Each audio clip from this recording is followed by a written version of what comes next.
ကျွန်တော်ဟိုဟာ print ထုတ်ရင်ဘယ်နှစ်နည်းရှိလဲဆိုတော့ကျွန်တော် model ထဲမှာဆွဲပြီးတော့ model ထဲကထုတ်တာရှိတယ်နော်နောက်တစ်ခုကကျတော့ model ထဲမှာဆွဲပြီးတော့4 hour ထုတ်တာရှိတယ်နှစ်မျိုးရှိတယ်သူအားတာချက်အားနည်းချက်ဒီပုံမူတည်ပြီးတော့လေနော်အဲ့ဆိုတော့အခုပထမ model ထဲမှာဆွဲပြီးတော့ model ထဲမှာထုတ်မယ်နော်အဲ့ဆိုကျွန်တော်ဒီ model ထဲမှာဆွဲလိုက်နော်ဥပမာ rectangle ဒီနဲ့ကို assign ဥပမာဘယ်လောက်လဲဆိုတော့ကျွန်တော်ဒီကောက်ကို400 400နော်400ပတ်လဲစံနဲ့ EN ခောက်လိုက်အဲ့ဆိုကျွန်တော်အခုဟိုဟာ file new ခေါ်လိုက်တာဘာနဲ့တက်လာလဲမသိဘူးသိတယ်မလားပေလက်မနဲ့တာဟိုဟာ ISO နဲ့တာမသိဘူးအဲ့လိုမျိုးဆိုတော့အဲ့လားဘာမှတော့စစ်လို့ရတယ်ဆိုတော့ကျွန်တော်ဒီ dimension style မှာ standard ဆိုရင်ဒီကောင်ဘာဖြစ်လဲဆိုတော့ဒီကောင်ကသိကြတယ်အဲ့ဒါပေလက်မအဲ့မှာတော့ကြည့်လို့ရတယ် dimension style မှာ standard အဲ့လိုမဟုတ်ဘဲနဲ့ကျွန်တော်တို့ file new ဖွင့်လိုက်တယ် file new ဖွင့်ပြီးတော့ ecad ISO နဲ့တာကျွန်တော်ဖွင့်ခဲ့မှာဆိုရင် dimension style မှာတော့ကြည့်တယ်မယ်ဆိုရင် ISO 25ဆိုဖြစ်နေမယ်နော်အဲ့နှစ်ခုအဲ့မှာချက်လို့ရနောက်တနေရာပေါ်မှာတော့ချက်လို့ရတယ်လေဆိုတော့ကျွန်တော်ဒီကောင်ဒုတိယချက်လေးရကြတော့ MEA SURE MEND နော် measurement လောဆယ် current ဖြစ်နေတာ0ဆိုရင်အဲ့ကောင်ကတေးကြတယ်ပေလက်မှာနော်အဲ့လိုမျိုးဟုတ်ပဲね measurement မှာ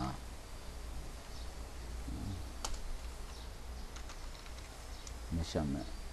နော် measurement မှာ1ဖြစ်နေတယ်ဆိုရင်ဒီကောင်က ISO က milli နော်အဲ့ဒါဆို measurement မှာ0ဆိုရင် feet inches imperial ပေါ့ imperial ကျွန်တော် feet inches ဆိုမှသုံးတော့เนาะ imperial ပဲသုံးလိုက်တော့မယ် imperial ဟိုကောင်ဆိုရင် measurement 1ဆိုရင်ကျွန်တော်တို့ကဒီကောင်ကဟို milli matrix ပေါ့ matrix system နောက်ချက်လို့ရလားနောက်ဘယ်နေရာမှာတော့ချက်လို့ရတယ်ဆိုတော့၄ရောက်မှာတော့ချက်လို့ရတယ်နော်အဲ့ဆိုတော့ကျွန်တော်ဒီကောင်ပေလက်မနဲ့ဖာ၄ရောက်တယ်တစ်ချက်ဝင်လိုက်တစ်ချက်ဝင်ပြီးတော့အဲ့မှာပေါ်နေတဲ့စာရွက်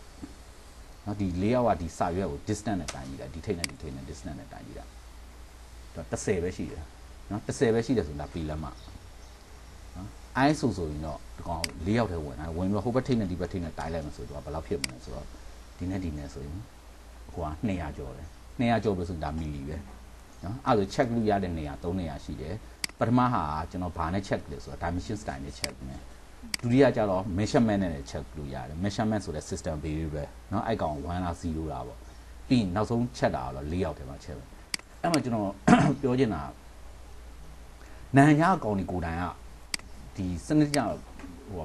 မတောင်းရတူလားဘယ်လိုမျိုးလဲဆိုတော့ဥပမာကျွန်တော်စင်ကာပူကဟို piping drawing တွေရတယ်လေကြီးတွေအဲ့ဒါမဲ့သူတို့ခေါ်လာတာဘာနဲ့ပဲခေါ်လာဆိုတော့ fine news ဆိုပြီး ecad နဲ့ပဲအမြဲတမ်းဖွင့်လာတာတို့ကမီလီတွေဘာမှမယူတော့ ecad နဲ့ပဲဖွင့်လာတော့ဒီမှာဆွဲတယ်ဗျာအခုကျွန်တော်ဒီနဲ့ကိုဆွဲလိုက်တယ်ဥပမာကျွန်တော်မီလီ200ဆိုပါလို့အဲ့ဒါဘာဖြစ်သွားဆိုတော့ဒီမှာလက်မှတ်200ဖြစ်နေတယ်နော်လက်မှတ်200ဆိုပြီးဖြစ်နေတယ်အဲ့လောက်ကိုကျွန်တော်တို့ဒီမှာစက်ကူနဲ့အချိုးချမယ်ဆိုရင်နော်200နဲ့ဒီကောင်နဲ့အချိုးချမယ်ဆိုရင်စက်ကူက10လက်မှပြီဒီနဲ့ကိုထားလိုက်ပါတော့10လက်မှပေါ့10လက်မှနဲ့200နဲ့အချိုးချမယ်ဆိုရင်1:20လောက်ဖြစ်နေတော့နော်ဒါမဲ့အဲ့ကောင်မှားတယ်ဒီမှာကျွန်တော်ဒီအထက်မှာဝင်ပြီးတော့ z under ပြီးရင်1/20 hp ဆိုပြီးတော့ပြောရတယ်ဒါဆိုခုနမြင်နေခဏနည်းနည်းချိုးလိုက်တော့1/20မရဘူးဟိုနေ1/ဟိုပါ z under 1/25 hp z under 1/30 hp တတိတော့မရဘူးနော်ထားလိုက်တော့အဲ့လိုမျိုးအချိုးချရင်သူကမှားသွားလိမ့်မယ်ကျွန်တော်ဒီမှာဆွဲထားတော့မီလီနဲ့ဆွဲထားတာမီလီ200ဆိုပြီးဆွဲတာမီလီ200ဆိုလက်မှတ်နေလဲဆို9လောက်ပဲရှိတယ်ဘယ်လောက်လဲဆိုတော့10လက်မှတ်လောက်ပဲရှိတယ်ဖြစ်နိုင်တာဒီမှာ1:1ဖြစ်ရမှာပေါ့ဒါပေမဲ့ဒီမှာ1:1မဖြစ်ဘူးဒီနဲ့10လက်မှတ်မီလီ200ဆိုတာကျွန်တော်တို့တစ်လက်မှတ်25မီလီလေ25မီလီဆိုတော့10လက်မှတ်ဆိုရင်250အဲ့ဒါဒီနဲ့1:1နဲ့လုပ်လို့ရမယ်လေဒီလောက်ဆို1:1ပေါ့ဒီမြင်းလေးကိုမြင်ဒါပေမဲ့သူကအဲ့လိုမဟုတ်1:25လောက်ဖြစ်နေရောအဲ့ဒါကျွန်တော် scale တွေကိုလိုကန်တာတွေဖြစ်နေအဲ့လိုမျိုးဖြစ်နေကျွန်တော်ကဘာပြောင်းပေးရဆိုတော့ဟိုနိုင်ရလာတဲ့ drawing တွေကို measurement ပြောင်းပေးတာ MEASURE measurement 1ထားပြီးတယ်ဒါပေမဲ့ခုန4ရောက်တော့ပြင်လို့မရတော့ဒီ4ရောက်ကတော့ဖွင့်ထားတဲ့4ရောက်ကပြင်လို့မရဘူးဒီနေ့တိုင်းကြည့်တယ်မဆိုဘယ်လောက်လဲ30ပဲဖြစ်နေတယ်အဲ့4ရောက်ဖြတ်ပလိုက်မှားသွားအဲ့4ရောက် measurement ပြောပြီးသွားရင်4ရောက်ဖြတ်လိုက် ဖြတ်ပြီးသွားကျွန်တော်ပါလဲဆိုနောက်4ရောက်တစ်ခုအဲ့ကောင်တိုင်းကြည့်တာဒီရိုင်းဆိုပြီးတော့ဒီနေ့တော့တိုင်းကြည့်တာဘယ်လောက်ဖြစ်သွား200ကျော်ပြန်ဖြစ်သွားနော်အဲ့ဒါပြင်နေပြီနော်ဘာဖြစ်လို့ဆိုပေလက်မနဲ့မီလီနဲ့ fine မှားခေါ်လိုက်မှဆိုကျွန်တော် scale ပါမှားသွား scale မှားမှဆိုအဲ့ကြရင်ကျွန်တော်ဘာပြန်ပြောင်းပေးတယ် measurement ပြန်ပြောင်းပေးရ dimension style တော့ standard ပဲဖြစ်နေလိမ့်မယ်နော်တချို့က measurement နဲ့ပြောင်းလိုက်တာပေါ့နော်အဲ့ဆိုကိုကနဲ့ကိုဆွဲမယ်ဆိုရင်တော့မှန်အောင်တစ်ခါလေးယူလာလိုက်လို့ရတယ်ဆရာအဲ့ဒါ measurement ပြောင်းလိုက်တဲ့အခါကျတော့ဆွဲထားတဲ့အတိုင်းတာတော့ scale မပြောင်းပါဘူး scale မပြောင်းဥပမာညီမအဲ့လုံးကဆွဲထားတဲ့ဟာ200နဲ့ဆွဲထားဆိုအဲ့200 inch အစားတော့မီလီဖြစ်သွားဟောလို့ဖြစ်200မီလီဖြစ်သွားတာပေါ့နော်အဲ့ဆိုသူတို့ပိုဘက်ကလို့မီလီမီတာနဲ့ဆွဲပြီးပို့လိုက်တယ်ဆိုရင်ကိုကmeasurement မှာချက်ကြည့်လိုက်လုပ်လိုက်လို့ရှိရင်ပေလက်မဖြစ်သွားပေလက်မနဲ့ဆက်ဆွဲသွားရင်ဒီတိုင်းတာတိုင်းရတယ်ဒီတိုင်းတာလည်းရတက်တာစကေးချုံကြည့်လို့ကြည့် measurement ချိန်လိုက်ရုံပဲပေါ့နော် measurement ဟောဒါမဲ့ညီမဟိုကတော့ရှိတာပေါ့ဥပမာကျွန်တော်ဒီကောင်ရဟိုကမီလီနဲ့ဆွဲထားတယ်လေဟုတ်မီလီနဲ့ဆွဲဒီနဲ့ကိုသူကမီလီ200ဆိုပြီးတော့သူပြောလိုက်တယ်ဟုတ်ဒါသူဆွဲထားတာပေါ့နော်200ပတ်လဲဆိုပြီးသူဆွဲထားလိုက်တယ်ဗျာ200ပတ်လဲဆိုပြီးသူဆွဲထားတာနော်ညီမအဲ့ကောင် measurement ချိန်လိုက်တယ်ဥပမာ measurement measurement ချိန်လို့ measurement ဟို1ထားလိုက်ဒီကောင်ပေလက်မနဲ့ဆို0နဲ့ထားလိုက်ထားလိုက်တော့ဒီနဲ့တက်လက်မဆိုဆွဲလိုက်မဆိုအဲ့ကောင်မီလီနဲ့ကွက်တီကိုဖြစ်နေကြတော့ဒီလိုမျိုးလေအဲ့ကြောင့်ဘယ်လိုလုပ်ရလဲဆိုတော့ဟို तू ဆွဲထားတဲ့ဟာကိုတော့ scale ပြန်ချုပ်ပြီးပေါ့နော်ကိုဆက်ဆွဲခြင်းကိုကလက်မနဲ့ဆွဲခြင်းနဲ့ဆို तू ဆွဲထားတာမီလီနဲ့ဆိုတော့ဟိုလက်မ200ဖြစ်သွားတာပေါ့လက်မ200ဖြစ်တကယ်ဆိုအဲ့ကောင်လက်မ200မရှိရအောင်တက်လက်မလောက်ပဲရှိရမှာပေါ့နော်ဟောမဟုတ်10လက်မလောက်ပဲရှိရမှာပေါ့ရတယ်နည်းနည်းဆွဲလို့ရတယ်မင်းရောက်လေအခုဒီမှာညီမတက်လက်မပဲပြောလိုက်လေဟိုထားလိုက်ပါ100 200ပဲဆက်ဆွဲလိုက်နော်အော်အေးဟုတ်တယ် sorry တခါလေးချိန်သွားနော် sorry ဟော sorry ဒါမီလီနဲ့လက်မအနေနဲ့ဆိုဥမာတပေပေါ့ဒီကောင်တပေဥမာ200ဆိုရင်10လက်မပဲပြောတာဒီမှာတက်တလီပဲဖြစ်နေတာလေနော်မဒီကောင်နဲ့ဒီကောင်နဲ့တူရမှာ哦မတူဘဲနဲ့ဒီကောင်ကပိုရှိနေတာ哦အဲ့တော့ तू ဆွဲထားတဲ့ဟာကိုတော့ညီမဟိုကချုပ် scale ချုပ်လိုက်တော့ဘယ်လောက်ချုပ်လဲဆိုရင်10 by 254နော်1 by 25.4ကသုံးလို့မရအောင် point နဲ့ by နဲ့ခံလို့မရတော့10 by 254ဆိုချုပ်လိုက်ချုပ်ပြီးမှဒီနဲ့ကို10လက်မဆိုဆွဲလိုက်နော်ကိုဆွဲတာကတော့လက်မနဲ့ပဲဆွဲလိုက်ပေါ့နော်10လက်မဆိုဒီကောင်နဲ့နည်းနည်းပိုရှိတာပေါ့နော်အဲ့လိုတော့လုပ်ရတယ်ဟိုလိုမျိုးတော့ချုပ်ရတယ်ဒါပေမဲ့ကိုဆက်ဆွဲတဲ့ဟာတွေကြတော့ဆက်ဆွဲလို့ရတယ်အဲ့လိုသူတို့ဆွဲထားတာကိုချုပ်ရတာပေါ့ဒါအဲ့ဆိုကျွန်တော်တို့ဒီကောင်ကိုအခုဆိုရင်မီလီဆိုရင်မီလီနဲ့ခေါ်နော် fine new တောင်းတဲ့ဟိုကကိုဆွဲမှာမီလီနဲ့လား matrix နဲ့လား imperial လားဆိုတော့ဒါလေးတွေရွေးပြီးရတယ်နော်အဲ့ဆိုတော့လောလောဆယ်ဒီကောင်ကို econ နဲ့ပဲယူဖွင့်လိုက်မယ်နော် econ နဲ့ဖွင့်လိုက်တဲ့ကောင်ဘာဖြစ်သွားမလဲဆိုတော့ဟိုနေပေလက်မဖြစ်သွားမှာနော်ကျွန်တော်ဒီကောင်ကိုတပေပတ်လေမခေါ်တော့ဟိုပေ60ပေါ့ပေ60ဆိုလက်မ920 920ပေ40စန္ဒအင်းတာပေ60ဟိုလိုယူလိုက်မှာအလျားလိုက်ပေ60ယူလိုက်နော်ပေဒီကပေ40ဆိုတော့စနစ်လေး48 480 40-60မြေကွက်မှာဆွဲမယ်ဆိုရင် close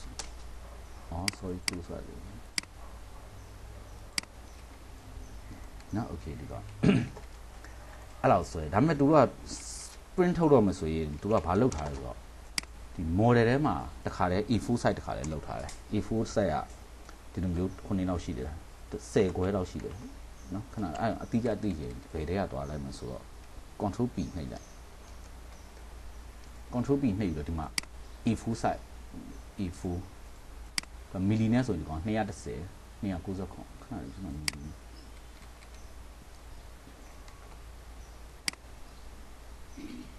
E4 ကပီလက်မနဲ့လည်းမပြတာဟောဒီမှာ inch ဒီမှာ letter legal E4 ပြန်နဲ့ဆိုင် သူကမီလီနဲ့ပြတာအဲ့ဆိုခဏလေးဒီကောင်ကခုနှစ်ယောက်ရှိမယ် 8.5 နဲ့ 11 inch ပေါ့နော်ဒီကောင်ကဒါ A full size အဲ့ဒါ 8.5 ဒီမှာကျွန်တော်တို့သူတို့ကဘယ်လိုဆွဲလဲဆိုတော့ဟို rectangle နဲ့ပဲ title block တွေသူကလုံထားပြီးသားဟိုမှာ7ကောမှာဟိုကောင်က 8.5 နော်ကိုဆွဲတဲ့ drawing ကဒီကောင်ကအိမ်အဆောက်အုံအကြီးဒါပေမဲ့စက်ကူကဒီကောင်ပဲဖြစ်နေတယ်နော်သူတို့ title block လောက်ထားတာသူကဒီလိုမျိုးလောက်ထားတာ哦 is blue ဆက်ပြီးလာတယ်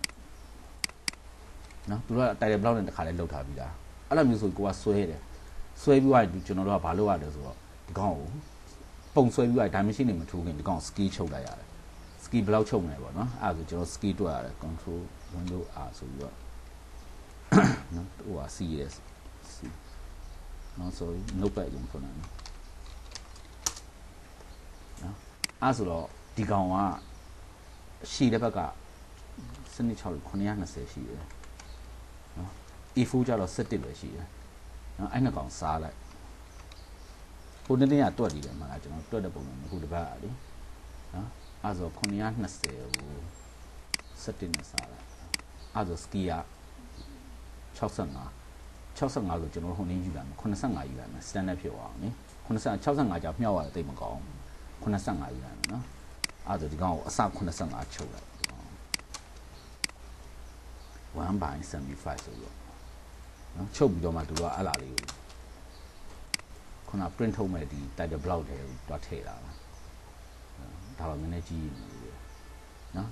အဲ့လိုတွားထည့်ပြီးတော့သူက print ထုတ်တာပေါ့နော်ကျွန်တော်ဒီကောင်ကခုနှစ်လောက်ပဲယူရမှာဟုတ်10လောက်နဲ့ပဲယူရမှာနော်အဲ့လို85မရအောင်အဲ့လိုထုတ်ပြီးတော့မှနောက်မှ control P ဆိုပြီးတော့ကျွန်တော်အရင်ဆုံးဗာရွေးတယ်ဆိုတော့ printer ရွေးတယ်နော် printer ရွေးပြီးတော့ကျွန်တော်စက်ကူစာရွေးတယ် A4 နော် A4 စက်ကူစာရွေးတယ်ပြီးရင်ဒီမှာ window ဆိုပြီးတော့နော်ဒီထိတ်နဲ့ title block ထိတ်ယူပြီးတော့မှာလေကျွန်တော် okay ဆိုပြီးတော့ print ထုတ်လိုက်တာဒီနည်းကကြတော့ဟို not to scale တွေကပိုကောင်းတယ်ဗျ scale ကိုင်းနဲ့ထုတ်မှဆိုကျွန်တော်ကတိတ်မကြတယ်ဘာလို့ချုပ်နေရတာပေါ့သူ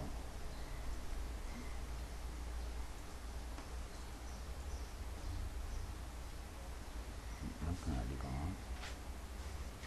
PDF မတက်လာဘူး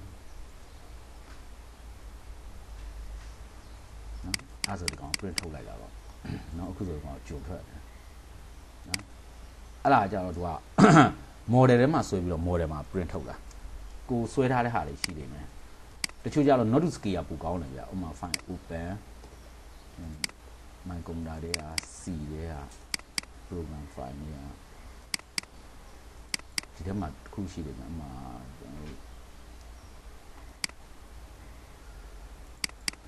ဒီကDSL ဖြစ်တယ်နော် DWG ပြောင်းတယ်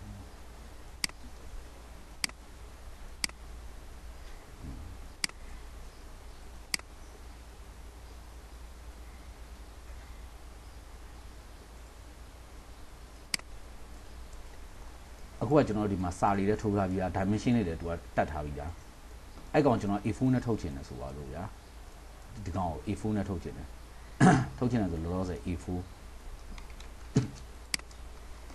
နော်အစခဏ measurement ကြည့်လိုက်မှာ measurement 1ဆိုတော့မီလီဖြစ်နေနော်ဒီကောင်0ပြန်ထားလိုက်ပြီးရင်ဒီမှာ rectangle နဲ့ကျွန်တော်တို့ဒီကောင် SI ဟိုမှာစက်ကူက11.8.5 တက်တလီပဲပြောတယ်နော်ဒီနဲ့ကြာဒီကောင်ကဘယ်လောက်ဖြစ်သွားမှာဆိုတော့ဒီကောင်10ပြီအဲ့တော့ကျွန်တော် distance နဲ့တိုင်းကြည့်လိုက်ဒီနဲ့10ပြီဆိုတော့ဒီကောင်126နော်126ဆိုတာ10ပြီပဲနော်ဟုတ်တယ်နော်126ဆို10ပြီအဲ့ဆိုတော့ကျွန်တော်ဒီနဲ့ကအရှိဆုံးကရှည်တဲ့ဘက်ကို dimension ထိုးရမှာဟိုရှည်တဲ့ဘက်ကို scale ထိုးရမှာ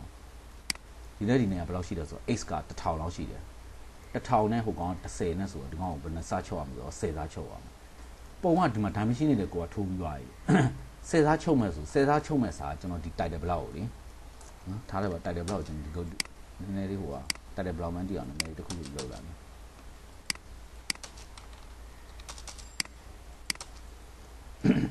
နော်ဒီကောင်ကိုဘာလုပ်လဲဆိုတော့ ski ဆိုပြီးတော့ဒီကောင်10သားကြီးပြီးလိုက်ပေါ့နော်ဟိုပုံမချုပ်ပဲနဲ့တိုက်တယ်ဘလောက်ကိုကြီးပြီးလိုက်တာဒါပြဿနာဒီကောင်ဘယ်လိုဖြစ်နေလဲဆိုတော့နာ1000ရယ်ဟိုကောင်10ဆို sorry အစ100ကြီးရမှာမှာပါအစ100ကြီးရမှာနောက်တစ်ကောင် SC ဆိုပြီးတော့နော်အစ100ကြီးပြီးလိုက်နော်အစ100တော့ခဏဒီကောင်10သားနဲ့ပြန်တယ်တစ်ခါပြန်အစ100တော့1.10နဲ့ပြန်ဆွဲဒီလိုဖြစ်အောင်နော်ပြီးတော့မှဟိုဘက်ကကောင်ကိုဒီ copy လေးနဲ့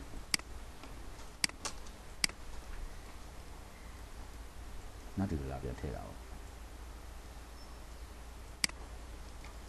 နော်ပြီးတော့မှ control P ဆိုပြီးတော့နော် printer ရွေးမယ်ပြီးစက္ကူစာရွေးမယ်စက္ကူစာ A4 နော် display စာကျွန်တော်တို့ Windows ဆိုပြီးတော့ဒီနေ့တို့ကောက်ပြီးထုတ်လိုက်တာပါနော်ပြီးကြည့်နေနော်ဒါပထမနည်းပေါ့နော်ဒီနည်းကကြောက်ကျွန်တော်မကြိုက်ဘူးကျွန်တော်တို့ print ထုတ်မှဆိုရင်ကျွန်တော်ကဘာနဲ့ပဲသွားရဲဆိုတော့ဒီလိုမျိုးလေတခါလေသူ့တိုက်တယ်ဘလောက်လေးနဲ့တူနော်ဒီကောင်ကဘယ်က design ဆွဲတာမသိဘူးမောင်ဝိတ် and family ဒါအုံနာ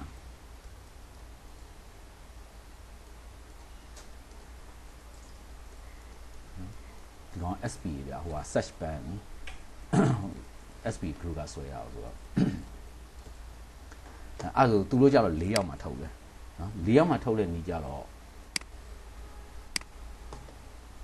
file new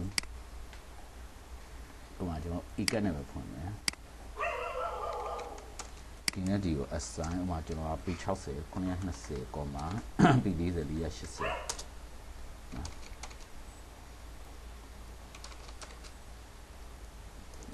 480ဒါပုံဆိုတာဒီကဒါအဆောင်ပုံနော်ပြီးရင်ကျွန်တော်က၄ယောက်တည်းဝင်လာကြ၄ယောက်တည်းဝင်ပြီးမှရှိတဲ့ view board ကိုဖျက်ချလိုက်မှာပြီးရင်ဘာချိန်လဲဆိုတော့စာရွက်ချိန်မယ်နော်ပြီး set the manager တွေကနေပြီးတော့လက်ရှိ၄ယောက်ဝင်အောင်ကျွန်တော်က modify လုပ်နေတာmodify နှိပ်တာတဲ့စာရင်အတစ်တစ်ခုလုပ်လိုက်တာပိုကောင်းတယ်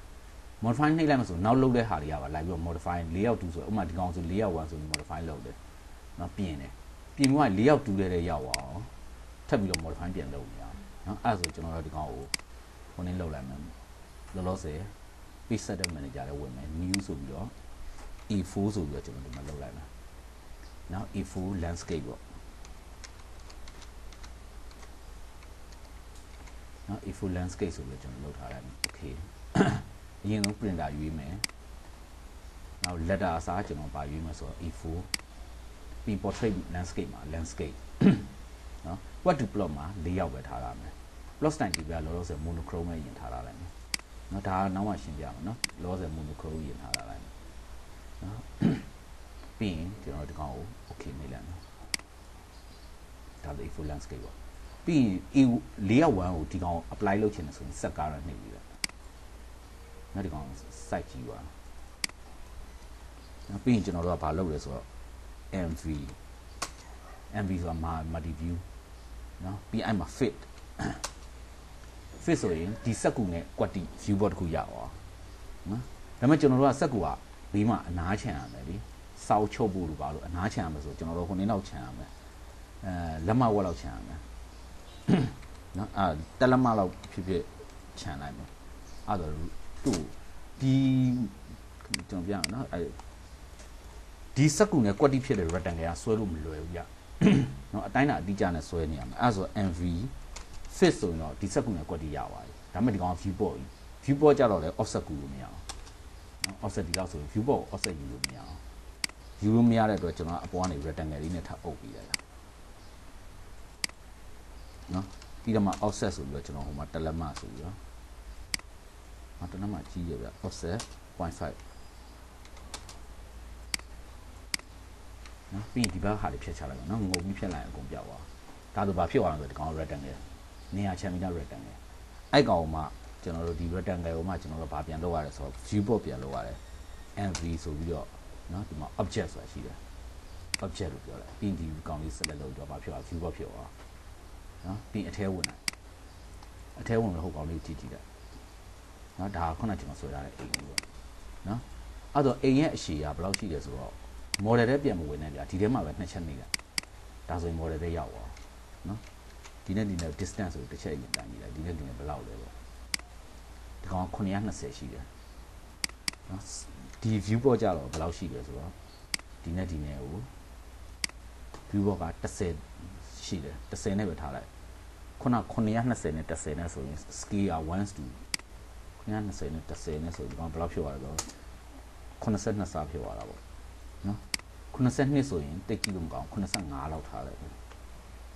to 75ပေါ့အဲ့ဆိုအထဲဝင်လိုက် z under 1/75 xt ကိုရိုက်ထည့်လိုက်နော်အဲ့ဒါကိုတီလောက်တော့ဖြစ်သွားနော်ဒီထဲဝင်တော့ကျွန်တော်ဒီကောင်ကို grid တွေဖြောက်လိုက်နော် grid ဆိုတဲ့ဟာတွေဖြောက်လိုက်ပြီးတော့မှဒီကောင်ပါလို့မယ် right click ခောက်ပြီးတော့ plot ဆိုပြီးတော့နှိပ်လိုက်ပေါ့နောက်ဒီမှာပြန် check ပေါ့နော်ဒီ scale ကတော့ custom နဲ့ပြီးရင် okay ဆိုလို့ပြောတာ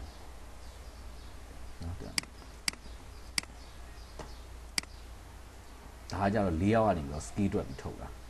နော်အဲ့ဆိုကျွန်တော်တို့ဒီမှာတကယ်လုတ်တင်တာဘယ်လိုလုတ်တင်လဲဆိုတော့ကျွန်တော်ပုံဆွဲတယ်ပုံဆွဲပြီးသွားရင် dimension တွေစာတွေမထိုးခင်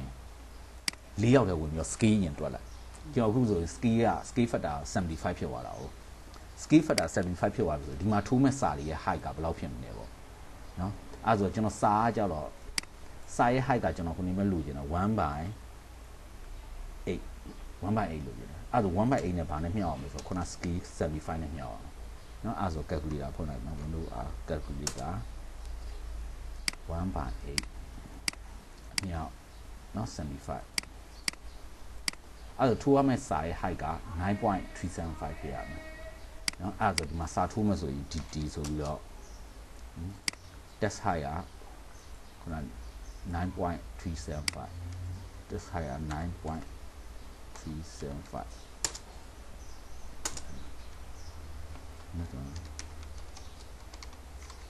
နော် plan view ဆိုပြီးတော့နော်ဒီကောင် 1/8 ဆိုနည်းနည်းလေးသေးနေ1/8 plan view ကကြတော့ခေါင်းစည်းဖြစ်တဲ့အတွက်ကျွန်တော်ကဝင်ထုတ်တယ်ခဏအောက်မှာ underline တားမယ်ဆိုရင်ရှိရမှာ percent u လို့ရိုက်ထည့်လိုက်နော်အဲ့ underline တားပြီးရဖြစ်သွားလိမ့်မယ်အဲ့ဒါဒီကောင်နည်းနည်းလေး1/2စချက်လိုက်မှာအဲ့ဒါဘယ်လောက်ဖြစ်သွားလဲ1/4ဖြစ်သွားတယ်နော်စားဒီမှာသူ scale ရသွားတယ် scale ရသွားဆိုဒီမှာထိုးလိုက်တော့ဗောနော်နောက်ရတယ်ကိုလိုပြနောက် dimension ကြတော့ new ခေါ်လိုက်မယ် dimension a continue ဆိုပြီးတော့ကျွန်တော်ဒီကောင် color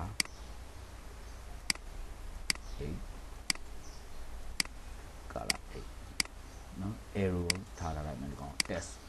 ကတော့ standard ပဲရှိတယ်ထားလိုက် test color ပြီးရင် align with dimension line fit မှာကြတော့သူ့ scale ပြရမယ် scale က85စားပေါ့နော် scale ပြနိုင်တယ်85စားပြီး unit ကကြတော့ကျွန်တော်တို့ဒီကောင်ကို decibel တက္ကမ2နေရာပဲထားလိုက်မယ်ပြီး okay ပေါ့ပြီး set color close ဆိုပြီး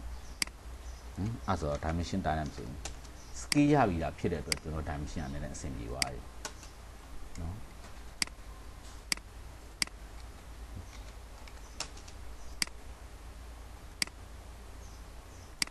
နော်အဲ့ဆိုကျွန်တော်ဒီမှာ၄ရောက်လေးပြောင်းဝင်ကြည့်လိုက်မယ်ဆိုရင်ဒီကောင်နည်းနည်းလေးခဏပန်နေတယ်ဒါဆို1 to 75အဆင်မပြေတော့ဘူးဗျနော်ဘာလို့လဲဆိုတော့ dimension ထိုးလိုက်တော့ဒါလေးတွေအပြင်ထွက်သွားတယ်အဲ့ဆိုဒီကောင် z under 1/80 hp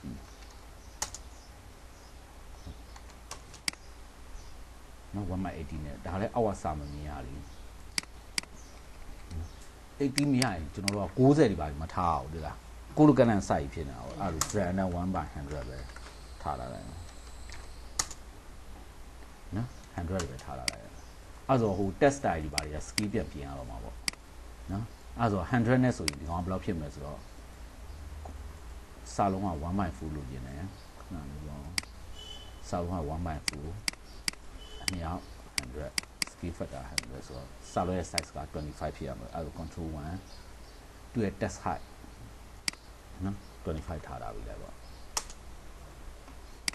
နော်ဒီ dimension ကြတော့လေဒီထဲဝင်ပြီးတော့သူ့ကိုအရင်ဆုံး modify နဲ့ fit မှာ100ပြင်ပေးလိုက်ပေါ့နော်အဲ့ဆိုကြောဒီ4ယောက်ထဲမှာဝင်သွားရင်အဆင်ပြေသွားလိမ့်မယ်နော်ပြီးအပြင်ကိုပြန်ထွက်ချင်တယ်ဆိုအပြင်ကိုနှစ်ချက်နှိပ်လို့နော်ဒါမှတစ်ခါကျရင်ဖြစ်တတ်တယ်ဗျာကျွန်တော်တို့ဒီလို zone တွားချဲ့တာလေ zone ချဲ့ပြီးတော့အထဲကိုနှစ်ချက်နှိပ်ပြီးဝင်လိုက်တယ်ဗျာပြီးပြန်ထွက်မယ်ဆိုတော့အပြင်ကိုနှစ်ချက်နှိပ်ဆိုတော့မရတော့အဲ့ကျရင် paper space ဆိုတော့ PS ဆိုပြီးရိုက်ထည့်လိုက်တယ်လား PS ဆိုတာ paper space ဖြစ်သွားနော်နှမို့ဆိုရင်တို့ကအထဲရောက်နေတယ်အထဲဝင်ပြီးတော့ဒီလို zone ချဲ့မှဆိုပုံမဲပြတ်ပုံမှာနော်အဲ့ဆိုကျွန်တော်တို့ကဒီကောင်ကိုနေပဲလောက်အောင်နော် PS နဲ့ပဲရိုက်ထည့်ပြီးလုပ်လိုက်ပေါ့နော်အဲ့ဒါဒုတိယနည်းပေါ့နော်အဲ့ဆိုနှစ်နည်းရှိတယ်ပထမနည်းကကြတော့ model မှာဆွဲတယ်နော် model မှာဆွဲတယ်ပြီး model မှာပြန်ထုတ်တယ် model ကလေထုတ်တယ်နော်အဲ့လိုမျိုးကြရင်သူကဘာလဲဆိုတော့ကိုက scale title block ပေါ့